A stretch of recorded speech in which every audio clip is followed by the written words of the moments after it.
யார் பிரதர் நீங்க? நடுவீட்டில் உட்காந்து டீ ஆத்திட்டு இருக்கீங்க. டீ சாப்பிட்றியா? பொடி. ம்.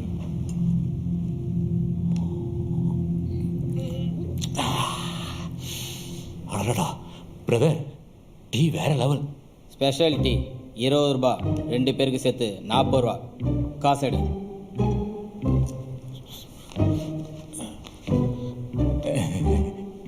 லாக்டவுன், காசு இல்லை, இதை வச்சு அட்ஜஸ்ட் பண்ணிக்கங்க. சாவுகிறாக்கி. இந்த டீக்கு சூட 2 வடை சாப்பிட்டா செமையா இருக்கும்ல.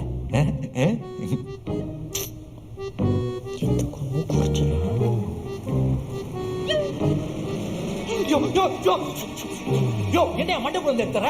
நீ தானே சூடா வேணும்னு கேட்ட. ஆமா, சூடாதான் இருக்கு. யோ ஜேக்கப், சூடா எந்த மயிறு கிடைச்சாலும் சாப்பிட்டுருவியா? என்னம்மா இவ்வளவு அசிங்கமா பேசுற? பின்ன கண்ணு முன்னாடி அந்த குருவி கூடு மண்டையில இருந்து எடுத்து கொடுக்குறான், அத்தை போய் சாப்பிடுற? சரியான பொண்ணா இருக்குமோ? நான் வந்துட்டேன். அப்படி இப்படின்னு தேடி ஒரு டார்ச் லைட் எடுத்துன்னு வந்துட்டேன். யோசித்து உன் ஸ்டூடியோல இருக்க